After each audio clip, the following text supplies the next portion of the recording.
Circular slab with simply supported at edges.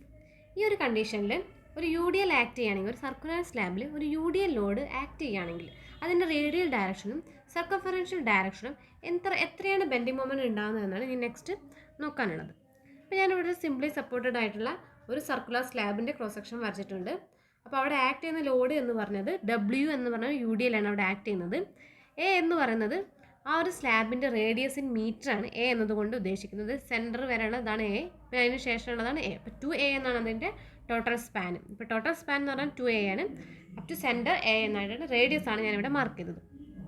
MR എന്ന് പറഞ്ഞാൽ radial bending moment ആണ്. M θ എന്ന് പറഞ്ഞു കഴിഞ്ഞാൽ സർക്കംഫറൻഷ്യൽ ബെൻഡിങ് മൊമെൻ്റ് ആണ്. അപ്പോൾ നമ്മുടെ ഫിഗർ നോക്കുകയാണെങ്കിൽ ഇതാണ് ബെൻഡിങ് മൊമെൻറ്റ് ഡയഗ്രാം കാണിക്കുന്നത്. ഫസ്റ്റ് കാണിച്ചത് സർക്കംഫറൻഷ്യൽ ബെൻഡിങ് മൊമെൻറ്റ് ഡയഗ്രാമാണ് ഫസ്റ്റ് കാണിച്ചത്, M θ.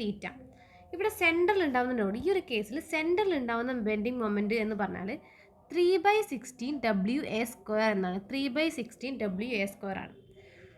ഇനി സർക്കംഫറൻഷ്യൽ ബെൻഡിങ് മൊമെൻറ്റ് നമ്മളൊരു എൻഡിൽ നോക്കുകയാണെങ്കിൽ അവിടെ ഉണ്ടാകുന്ന വാല്യൂ എന്ന് പറഞ്ഞാൽ 2/16 WA² ആണ്. ഇനി ബിറ്റ്വീൻ ദീസ് ടു ആണെങ്കിൽ, അതായത് സെൻറ്ററിലും അല്ല എൻഡിലും അല്ല, അതിൻ്റെ ഇടയ്ക്ക് ഏതെങ്കിലും ഒരു സെൻറ്ററിൽ നിന്നൊരു ഡിസ്റ്റൻസ് മാറിയിട്ടൊരു പോയിന്റ് നമ്മൾ കൺസിഡർ ചെയ്യുകയാണെങ്കിൽ ആ പോയിന്റിൽ ഉണ്ടാകുന്ന ബെൻഡിങ് മൊമെൻറ്റ് എന്ന് പറയുന്നത് 3/16 3A² - R² എന്നാണ്. ഇതാണ് ഒരു സർക്കംഫറൻഷ്യൽ ബെൻഡിങ് മൊമെൻറ്റ് ഡയഗ്രാം എന്ന് പറയുന്നത്. അപ്പോൾ ഈ ഒരു കേസിൽ ഒരു ഡിസ്റ്റൻസ് മാറിയിട്ടുള്ളതിൻ്റെ വാല്യൂ ആണ് നമ്മൾ പറഞ്ഞത് 3/16 3A² - R². ഇനിയിപ്പോൾ ഈ R എന്ന് പറഞ്ഞത് എൻഡിലേക്ക് കൺസിഡർ ചെയ്യുമ്പോൾ R = A എന്നാണ്. അപ്പോൾ നമുക്ക് Rന് പകരം ഇവിടെ A² എന്ന് സബ്സ്റ്റിറ്റ്യൂട്ട് ചെയ്താൽ നമുക്ക് 2/16 WA² എന്ന് തന്നെ കിട്ടും. ഇനി നെക്സ്റ്റ് നമുക്ക് റേഡിയൽ ബെൻഡിങ് മൊമെൻറ്റ് ഡയഗ്രാം നോക്കാം. റേഡിയൽ ബെൻഡിങ് മൊമെൻറ്റ് ഡയഗ്രാം സെൻറ്ററിലാണെങ്കിൽ 3/16 WA² ആണ്. അതായത് സർക്കംഫറൻഷ്യൽ സെയിം വാല്യൂ തന്നെയാണ് ഈ ഒരു കേസിലും കിട്ടുന്നത്. നമ്മളിപ്പോൾ നോക്കുന്നത് സിംപ്ലി സപ്പോർട്ടഡ് ആണ്. അപ്പോൾ സിംപ്ലി സപ്പോർട്ടഡിൻ്റെ സർക്കംഫറൻഷ്യൽ സെൻറ്ററിൽ എത്രയാണോ സെയിം വാല്യൂ തന്നെയായിരിക്കും റേഡിയലും സെൻറ്ററിൽ ഉണ്ടാകുന്നത്. ഇനി എഡ്ജിൽ നമ്മൾ നോക്കുകയാണെങ്കിൽ രണ്ട് ഭാഗത്തും 0 ആണ്. ഇനി ഏതെങ്കിലും ഒരു പോയിന്റ്, ഒരു സെൻറ്ററിൽ നിന്ന് ഒരു ഡിസ്റ്റൻസ് മാറിയിട്ട് നമ്മളൊരു പോയിന്റ് കൺസിഡർ ചെയ്യുകയാണെങ്കിൽ ആ പോയിന്റിലുള്ള വാല്യൂ എന്ന് പറഞ്ഞാൽ 3/16 × W × A² - R² എന്നായിരിക്കും. ഇനിയിപ്പോൾ നമ്മൾ ഈ എൻഡാണ് കൺസിഡർ ചെയ്യുന്നതെങ്കിൽ നമ്മുടെ R = A ആയിരിക്കും. അപ്പോൾ R = A എന്നിവിടെ സബ്സ്റ്റിറ്റ്യൂട്ട് ചെയ്ത് കഴിഞ്ഞാൽ നമുക്ക് എൻഡിലുള്ളത് 0 എന്ന് കിട്ടും. അപ്പോൾ ഇതാണ് റേഡിയൽ ബെൻഡിങ് മൊമെൻറ്റ് ഡയഗ്രാം എന്ന് പറയുന്നത്. അപ്പോൾ ഈ രണ്ട് ബെൻഡിങ് മൊമെൻറ്റ് ഡയഗ്രത്തിൻ്റെ ഷേപ്പും അതുപോലെ തന്നെ ഈ ഒരു വാല്യൂ നമ്മൾ ഓർത്തിരിക്കണം. അപ്പോൾ ഈ ഒരു സിംപ്ലി സപ്പോർട്ടറിൻ്റെ കേസിൽ നെഗറ്റീവ് ബെൻഡിങ് മൊമെൻറ്റ് ഒന്നും തന്നെ വരുന്നില്ല. രണ്ട് ബെൻഡിങ് മൊമെൻറ്റ് ആയാലും സർക്കംഫറൻഷ്യൽ ആയാലും റേഡിയൽ ആയാലും രണ്ടും എന്താണ് പോസിറ്റീവാണ് ഈ ഒരു കേസിൽ ഉണ്ടാകുന്നത്. അപ്പോൾ നമ്മളിപ്പോൾ കണ്ടെത്തിയ വാല്യൂസ്, നമ്മൾ ബൈ ഹാർട്ട് പഠിക്കേണ്ട വാല്യൂസ് എന്ന് പറഞ്ഞാൽ ഇതാണ്. Circumferential bending moment at centre എന്ന് പറഞ്ഞാൽ 3/16 WA² ആയിരിക്കും. അതുപോലെ തന്നെ circumferential bending moment at edge എന്ന് പറഞ്ഞാൽ 2/16 WA² ആയിരിക്കും. ഇനി circumferential bending moment at any radius R, ഏതെങ്കിലും ഒരു റേഡിയസ് R-ലാണെങ്കിൽ 3/16 3A² - R² ആയിരിക്കും. Radial bending moment at centre എന്ന് പറഞ്ഞാൽ 3/16 WA² ആയിരിക്കും. Radial bending moment at edge എന്ന് പറഞ്ഞാൽ 0 ആയിരിക്കും. Radial bending moment at any radius R എന്ന് പറഞ്ഞാൽ 3/16 W × A² - R² ആയിരിക്കും. ഇത്രയും വാല്യൂസ് നമ്മൾ പ്രോബ്ലം ചെയ്യണമെങ്കിൽ ബൈ ഹാർട്ട് പഠിക്കണം. ഇനി റേഡിയൽ ഷിയർ ഫോഴ്സ് എന്ന് പറഞ്ഞു കഴിഞ്ഞാൽ ½ × WR ആണ് റേഡിയൽ ഷിയർ ഫോഴ്സ് എന്ന് പറയുന്നത്. സർക്കംഫറൻഷ്യൽ ഷിയർ ഫോഴ്സ് എന്ന് പറഞ്ഞത് ഈ ഒരു കേസിൽ 0 ആണ്.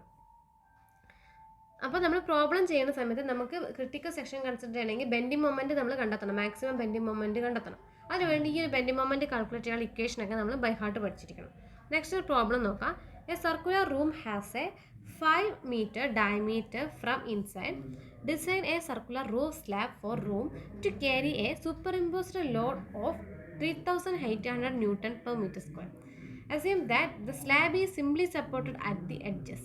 Use M20 and F450. അപ്പോൾ നമുക്ക് ഫസ്റ്റ് തന്നെ ഗിവൺ ഡാറ്റാസ് എഴുതി വെക്കാം. അപ്പോൾ ക്ലിയർ സ്പാൻ നമുക്ക് തന്നിട്ടുണ്ട് 5 മീറ്റർ എന്ന്, ലൈവ് ലോഡ് തന്നിട്ടുണ്ട് 3,800 Newton/m². അതിന് ഒന്ന് കിലോ ന്യൂട്ടണിലേക്ക് മാറ്റിയത് 3.8 kN/m² എന്ന് കിട്ടും. പിന്നെ M20 ആയതുകൊണ്ട് FCK 20 ആണ്. പിന്നെ FE 450 ആയതുകൊണ്ട് FY എന്താണ് 450 Newton/mm² ആണ്. ഇനി നമുക്ക് നെക്സ്റ്റ് എന്താണെന്ന് വെച്ചാൽ ഇതിൻ്റെ ഡെപ്ത്, ഒരു ഇഫക്റ്റീവ് ഡെപ്ത് നമുക്ക് അസ്യൂം ചെയ്യാം. ഇപ്പോൾ നമ്മളൊരു സാധാരണയുള്ള ഏതെങ്കിലും ഒരു സ്ലാബ് ആണെങ്കിൽ, ഒരു റെക്റ്റാങ്കുലർ സ്ലാബ് ആണെങ്കിൽ നമുക്ക് അതിൻ്റെ ഒരു സപ്പോർട്ട് കണ്ടീഷൻ അനുസരിച്ച് അതിന് ഡിഫ്ലക്ഷൻ ബേസ് ചെയ്തിട്ട് നമുക്ക് ഒരു കോഡിലൊരു വാല്യൂ തന്നിട്ടുണ്ട്. ഫോർ എക്സാമ്പിൾ സിംപ്ലി സപ്പോർട്ടഡ് ആണെങ്കിൽ അതിൻ്റെ clear span divide by effective depth എന്ന് പറയുന്നത് 20 ആയിരിക്കും. കാൻറ്റിലിവർ ആണെങ്കിൽ 7 ആയിരിക്കും എന്നുള്ള വാല്യൂസ് ഒക്കെ നമുക്ക് കോഡിൽ തന്നിട്ടുണ്ട്. പക്ഷെ നമുക്ക് സർക്കുലർ സ്ലാബിൻ്റെ ഒന്നും തന്നെ കോഡിൽ റെക്കമെൻഡ് ചെയ്തിട്ടില്ല. അതുകൊണ്ട് തന്നെ നമുക്ക് എന്ത് ചെയ്യുക, അസ്യൂം ചെയ്യുക ഇഫക്റ്റീവ് ഡെപ്ത് എന്ന് പറയുന്നത് span divide by effective depth equal to 45 എന്നുള്ള ഒരു രീതിയിൽ നമുക്ക് എന്ത് ചെയ്യുക, അസ്യൂം ചെയ്ത് വെക്കാം.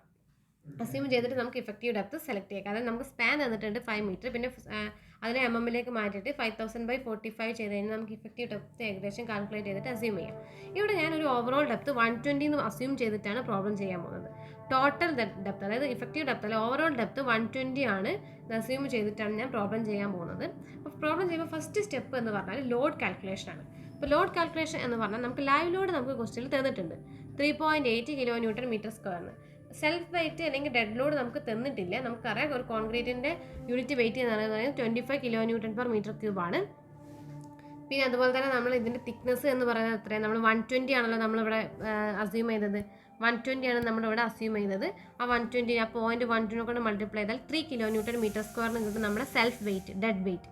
അപ്പോൾ ഡെഡ് ലോഡും കിട്ടി ലൈവ് ലോഡും കൂട്ടി അതിൻ്റെ രണ്ടിനും കൂടി സം എടുത്താൽ നമുക്ക് ടോട്ടൽ ലോഡ് എന്ന് പറയുന്നത് 6.8 kN/m² കിട്ടും.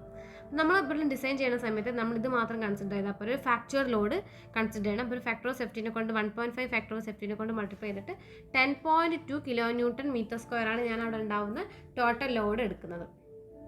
അപ്പോൾ ഫാക്ടേർഡ് ലോഡ് ഇപ്പോൾ യൂണിറ്റ് വിടുത്ത് കൺസിഡർ ചെയ്യുകയാണെങ്കിൽ 10.2 × 1 10.2 kN/m എന്ന് പറയുന്നതാണ് നമ്മുടെ അവിടെയുള്ള ആക്ട് ചെയ്യുന്ന UDL. അപ്പോൾ നമ്മൾ അവിടെ ആക്ട് ചെയ്യുന്ന ഫാക്ടേർഡ് UDL എന്ന് പറയുന്നത് 10.2 kN/m ആണ് നമ്മൾ അവിടെ ആക്ട് ചെയ്യുന്നത് UDL ആയിട്ട് നമ്മൾ എടുക്കേണ്ടത്. Wക്ക് പകരം നമ്മൾ എടുക്കുന്നത് 10.2 എന്നാണ്. ഇനി സ്റ്റെപ്പ് 2 എന്ന് പറയുന്നത് മൊമെൻറ്റ് കാൽക്കുലേഷൻ ആണ്. അപ്പോൾ മൊമെൻറ്റ് കാൽക്കുലേഷൻ ആണെങ്കിൽ നമ്മൾ ഈ ഒരു ഇക്വേഷൻ ബൈ ഹാർട്ട് പഠിക്കണം. ഈ ഒരു ഇക്വേഷൻ ഇലാസ്റ്റിക് തിയറിനൊക്കെ ബേസിൽ ഡിറൈവ് ചെയ്ത ഇക്വേഷനാണ്. അതിൻ്റെ ഡെറിവേഷൻ നമുക്ക് പഠിക്കേണ്ട ഈ ഫൈനൽ ഡയഗ്രം അതിൻ്റെ വാല്യൂസും മാത്രം പഠിച്ചാൽ മതി. അപ്പോൾ നമ്മൾ ഫസ്റ്റ് തന്നെ radial and circumferential moment at സെൻറ്ററാണ് നമ്മൾ കാൽക്കുലേറ്റ് ചെയ്യുന്നത്. അപ്പോൾ രണ്ടും സെയിം ആണ്, 3/16 WA² ആണ്. അപ്പോൾ 3/16 W എന്ന് പറഞ്ഞാൽ 10.2 ആണ്. എന്ന് പറഞ്ഞാൽ റേഡിയസ്. അപ്പോൾ ടോട്ടൽ 5 മീറ്റർ ആണ്. അപ്പോൾ റേഡിയസ് എന്ന് പറഞ്ഞാൽ 2.5 വരും. അപ്പോൾ ചെയ്യുന്ന സമയത്ത് 11.95 kN/m എന്ന് കിട്ടും. ഇനി next M θ at edge, circumferential moment at edges എന്ന് പറഞ്ഞാൽ 2/16 WA² ആണ്. അപ്പോൾ 2/16 W എന്ന് പറഞ്ഞാൽ 10.2, A എന്ന് പറഞ്ഞാൽ 2.5 സ്ക്വയർ ചെയ്യുമ്പോൾ 7.96 kN/m എന്ന് കിട്ടും. പിന്നെ റേഡിയൽ മൊമെൻറ്റ് അറ്റ് എഡ്ജസ് എന്താണ്, 0 ആണെന്ന് നമുക്കറിയാം. ഇനി നെക്സ്റ്റ് നമുക്ക് ചെക്ക് ഫോർ ഇഫക്റ്റീവ് ഡെപ്ത് നോക്കണം. നമ്മളിപ്പോൾ ഇഫക്റ്റീവ് ഡെപ്ത് നമ്മളിപ്പോൾ ഓവറോൾ ഡെപ്ത് നമ്മളിപ്പോൾ പ്രൊവൈഡ് ചെയ്തത് 120 ആണ്. അപ്പോൾ ആ 120 നമ്മൾ പ്രൊവൈഡ് ചെയ്താൽ അതൊന്ന് ഇഫക്റ്റീവ് ഡെപ്ത് നമുക്ക് കണ്ടെത്താം. നമ്മൾ എത്ര MM-ൻ്റെ ബാറാണ് കൊടുക്കുന്നത്, എത്രയാണ് ക്ലിയർ കവർ കൊടുക്കുന്നത് നമുക്ക് അറിഞ്ഞിട്ടുണ്ടെങ്കിൽ ആ ഓവറോൾ ഡെപ്ത് നമുക്ക് ഇഫക്റ്റീവ് ഡെപ്ത് കാൽക്കുലേറ്റ് ചെയ്യാം. ആ കാൽക്കുലേറ്റ് ചെയ്ത ഡെപ്ത് ഇനഫ് ആണോ എന്നാണ് നമ്മൾ നെക്സ്റ്റ് ചെയ്യാൻ പോകുന്നത്. അപ്പോൾ ചെക്ക് ഫോർ ഇഫക്റ്റീവ് ഡെപ്താണ് നമുക്ക് നെക്സ്റ്റ് നോക്കാനുള്ളത്. അപ്പോൾ അതിന് വേണ്ടി നമുക്കൊരു ഇക്വേഷൻ ഉണ്ട്, IAS 456 പേജ് 96 ഒരു ഇക്വേഷൻ ഉണ്ട്. MU ലിമിറ്റ് എന്ന് പറഞ്ഞാൽ, MU ലിമിറ്റ് എന്ന് പറഞ്ഞാൽ നമ്മളിപ്പോൾ ഇവിടെ കൺസിഡർ ചെയ്യുമ്പോൾ 2 ബെൻഡിങ് മൊമെൻറ്റ് നമ്മൾ കണ്ടെത്തി. റേഡിയൽ ഡയറക്ഷനും അതുപോലെ സർക്കംഫറൻഷ്യൽ ഡയറക്ഷനും സെൻറ്ററിലും എഡ്ജസിലും ഒക്കെ കണ്ടെത്തി. അപ്പോൾ ഇതിൽ ഏതാണോ ഏറ്റവും വലിയത് അതാണ് നമ്മൾ MU ലിമിറ്റ് ആയിട്ട് എടുക്കേണ്ടത്. അപ്പോൾ MU limit = 0.36 FCK XU max/d × BD² × 1 - 0.42 XU max/d എന്ന് പറഞ്ഞൊരു ഇക്വേഷൻ ഉണ്ട്. ഈ ഇക്വേഷൻ കോഡിൽ IAS 456 പേജ് നമ്പർ 96 അപ്പോൾ ഈ ഒരു ഇതിൽ നമ്മൾ സബ്സ്റ്റിറ്റ്യൂട്ട് ചെയ്യുന്ന സമയത്ത് ഇത് നമ്മൾ സോൾവ് ചെയ്തിട്ട് വേണം നമ്മൾ ഡെപ്ത് കണ്ടെത്താൻ. ഇവിടെ MU ലിമിറ്റ് എത്രയാണെന്ന് നമുക്കറിയാം. നമുക്ക് കണ്ടെത്തിയിട്ടുള്ള മൊമെൻറ്റിൽ മാക്സിമം വാല്യൂ ആണ് MU ലിമിറ്റ് ആയിട്ട് നമ്മൾ എടുക്കേണ്ടത്. FCK 20 ആണ് എടുക്കുക. XU max/d എത്രയാണെന്ന് നമുക്കറിയില്ല. B എന്ന് പറയുന്നത് 1 മീറ്റർ ആണ് എടുക്കുക. അപ്പോൾ 1000 എടുക്കുക. D എന്താണ് നമുക്കറിയില്ല, അത് കണ്ടെത്തണം. അപ്പോൾ XU max/d എന്താണ് എടുക്കുക എന്ന് നമ്മൾ നെക്സ്റ്റ് അറിയണം. അപ്പോൾ FE 415 ആണ് നമ്മുടെ ഗ്രേഡ് ഓഫ് സ്റ്റീൽ എന്ന് തന്നിട്ടുണ്ട്. FE 415 ആണ് തന്നതുകൊണ്ട് XU max/d എന്ന് പറയുന്നത് 0.48 ആണ്. ഇനി ഇൻ കേസ് നമ്മളത് FE 250 ആണ് തന്നതെങ്കിൽ നമ്മുടെ XU max/d എന്ന് പറയുന്നത് 0.53 ആയിരിക്കും. ഇൻ കേസ് FE 500 ആണ് തന്നതെങ്കിൽ XU max/d എന്ന് പറയുന്നത് 0.46 ആയിരിക്കും. അത് കോഡിൽ പേജ് നമ്പർ 70 ആ വാല്യൂസ് തന്നിട്ടുണ്ട്. അപ്പോൾ അതിൽ നിന്ന് നമുക്ക് XU max/d എന്ന് പറയുന്നത് ഫോർ FE 415 0.48 ആണെന്ന് അറിയാം. അപ്പോൾ അത് നമുക്കിവിടെ ഈ XU max/d അതുകൂടെ സബ്സ്റ്റിറ്റ്യൂട്ട് ചെയ്തിട്ട് ഈ ഒരു ഇക്വേഷൻ സോൾവ് ചെയ്താൽ നമുക്ക് D = 65.83 എന്ന് കിട്ടും. ഇങ്ങനെ നമ്മൾ എല്ലാ വാല്യൂസും സബ്സ്റ്റിറ്റ്യൂട്ട് ചെയ്തിട്ട് ഡിക്ക് മാത്രം കണ്ടെത്താം. ഡി മാത്രമാണ് അൺനോൺ. അത് കണ്ടെത്തി കഴിഞ്ഞാൽ നമുക്ക് ഡി ഇഫക്റ്റീവ് എന്ന് പറയുന്നത്, നമുക്ക് റിക്വയർഡ് ആയിട്ടുള്ള ഡി ഇഫക്റ്റീവ് എന്ന് പറയുന്നത് 65.83 mm കിട്ടും. അപ്പോൾ ഈ ഒരു ഇക്വേഷൻ നിങ്ങൾ ഇത്രയും വലിയൊരു ഇക്വേഷൻ നിങ്ങൾ സോൾവ് ചെയ്യണം. അപ്പോൾ നമുക്ക് ഓൾറെഡി ടൈം വളരെ കുറവായതുകൊണ്ട് തന്നെ ഈ ഒരു ടേബിൾ നിങ്ങൾ ബൈ ഹാർട്ട് പഠിക്കുന്നതായിരിക്കും നല്ലത്. അപ്പോൾ നമ്മൾ അത് FE 250 ആണെങ്കിൽ XU മാക്സ് ബൈ ഡി എന്ന് പറയുന്നത് 0.53 ആണെന്ന് അറിഞ്ഞിരിക്കണം. FE 415 ആണെങ്കിൽ XU മാക്സ് ബൈ ഡി എന്ന് പറയുന്നത് 0.48 ആണെന്ന് അറിഞ്ഞിരിക്കണം. FE 500 ആണെങ്കിൽ XU മാക്സ് ബൈ ഡി എന്ന് പറയുന്നത് 0.46 ആണെന്ന് അറിഞ്ഞിരിക്കണം. അപ്പോൾ ഈ XU മാക്സ് ബൈ ഡി എന്നുള്ള വാല്യൂ നമ്മളിവിടെ സബ്സ്റ്റിറ്റ്യൂട്ട് ചെയ്ത് കഴിഞ്ഞാൽ, ഈ ഒരു MU ലിമിറ്റിൻ്റെ ഇക്വേഷനിൽ നമ്മളിവിടെ XU മാക്സിന് പകരം ഈ വാല്യൂ സബ്സ്റ്റിറ്റ്യൂട്ട് ചെയ്ത് കഴിഞ്ഞാൽ നമുക്ക് FE 250 ആണെങ്കിൽ നമ്മുടെ ഇക്വേഷൻ എന്ന് പറയുന്നത് നമുക്ക് എങ്ങനെ സിംപ്ലിഫൈ ചെയ്യാം? 0.148 FCK BD സ്ക്വയറിന് കിട്ടും. അതായത് MU limit is equal to 0.148 FCK BD സ്ക്വയറിന് എഴുതാം. ബാക്കി എല്ലാം നമ്മൾ എന്ത് ചെയ്യും? സോൾവ് ചെയ്ത് 0.36 എല്ലാം അവിടെ ഉള്ളത് മൾട്ടിപ്ലൈ ചെയ്തിട്ട് നമുക്ക് ഫൈനൽ കിട്ടുന്ന വാല്യൂ ആണ് ഇത്. അപ്പോൾ ഈ ഒരു വാല്യൂസ് മാത്രം നിങ്ങൾ പഠിച്ചു വെച്ചാൽ മതി. അപ്പോൾ MU ലിമിറ്റ് കാണാൻ അത്രയും ലെങ്തി ആയിട്ടുള്ള ഇക്വേഷൻ നിങ്ങൾക്ക് കോഡിലുണ്ടെങ്കിലും അത് നോക്കി എഴുതുന്ന ടൈം കൊണ്ട് നിങ്ങൾക്ക് ഈ ഒരു ഇക്വേഷൻ പഠിച്ചു വെച്ചാൽ നിങ്ങൾക്ക് പെട്ടെന്ന് തന്നെ ഡി കിട്ടും. അപ്പോൾ MU limit is equal to 0.148 FC BD square use ചെയ്യാതെ FE 250 ആണെങ്കിൽ. FE 415 ആണെങ്കിൽ MU limit is equal to 0.138 FCK BD square എന്ന് പറഞ്ഞ ഇക്വേഷൻ ഡയറക്റ്റ് യൂസ് ചെയ്താൽ നിങ്ങൾക്ക് ഡീൻ്റെ വാല്യൂ അവിടെ നിന്ന് കിട്ടും. FE 500 ആണെങ്കിൽ 0.133 FCK BD സ്ക്വയർ യൂസ് ചെയ്താൽ നമുക്ക് ഡെപ്ത് കിട്ടും. അപ്പോൾ അത്രയും പെട്ടെന്ന് വളരെ ഷോർട്ടായിട്ട് നിങ്ങൾ എന്ത് കണ്ടെത്തുക? ഡെപ്ത് എഫക്റ്റീവ് ഡെപ്ത് റിക്വയർഡ് കണ്ടെത്തുക. അപ്പോൾ ഇവിടെ നമുക്ക് എഫക്റ്റീവ് ഡെപ്ത് റിക്വയർഡ് കിട്ടിയത് 65.83 mm ആണ് കിട്ടിയത്. അപ്പോൾ അത്രയാണെങ്കിൽ നമ്മൾ മിനിമം പ്രൊവൈഡ് ചെയ്യണം. നമ്മൾ എത്രയാണ് ഇനി പ്രൊവൈഡ് ചെയ്തതെന്ന് നമുക്ക് നോക്കാം. നമ്മൾ കൊടുത്തിട്ടുള്ള ഓവറോൾ ഡെപ്ത് എന്ന് പറയുന്നത് 120 ആണ്. അപ്പോൾ നമ്മൾ കൊടുക്കാൻ പോകുന്ന ബാറിൻ്റെ ഡയമീറ്റർ 10 mm അതുപോലെ ക്ലിയർ കവർ 15 mm ആണ് കൺസിഡർ ചെയ്യുക. അതൊരു സ്ലാബിന് വേണ്ട minimum thickness, minimum clear cover എന്ന് പറയുന്നത് 15 mm ആണ്. അത് കോഡിൽ പറയുന്ന വാല്യൂ ആണ്. അപ്പോൾ നമുക്ക് നമ്മുടെ കണ്ടീഷനൊന്നും തന്നിട്ടില്ല. അപ്പോൾ നമ്മുടെ എക്സ്പോഷർ കണ്ടീഷനൊന്നും തന്നിട്ടില്ല. ഇൻ കേസ് നമ്മുടെ മൈൽഡ് എക്സ്പോഷർ കണ്ടീഷൻ ആണെങ്കിൽ നമ്മൾ ക്ലിയർ കവർ 20 mm എടുക്കണം. മസ്റ്റായിട്ടും 20 mm എടുക്കണം. ഇവിടെ പക്ഷേ നമുക്ക് അങ്ങനെ കണ്ടീഷൻസ് അല്ല, എക്സ്പോഷർ കണ്ടീഷനൊന്നും തരാത്തത് കൊണ്ട് നമുക്ക് മിനിമം ക്ലിയർ കവർ ആയിട്ടുള്ള 15 mm എടുത്താൽ മതി. അങ്ങനെയാണെങ്കിൽ നമ്മുടെ ഇഫക്റ്റീവ് ഡെപ്ത് എന്ന് പറയുന്നത് എന്താണ്? നമ്മൾ പ്രൊവൈഡ് ചെയ്ത ഇഫക്റ്റീവ് ഡെപ്ത് എന്ന് പറഞ്ഞാൽ എന്തായിരിക്കും? ടോട്ടൽ ഓവറോൾ ഡെപ്ത് എന്നാൽ 120 ആണ്. അതിൽ നിന്ന് ക്ലിയർ കവർ മൈനസ് ചെയ്ത് അതിൽ നിന്ന് നമ്മൾ ബാർ ഡയൻ്റെ ഹാഫ് 10/2 ചെയ്യുമ്പോൾ 100 mm. അപ്പോൾ നമ്മൾ പ്രൊവൈഡ് ചെയ്തിട്ടുള്ള ഇഫക്റ്റീവ് ഡെപ്ത് എന്ന് പറയുന്നത് 100 mm ആണ്.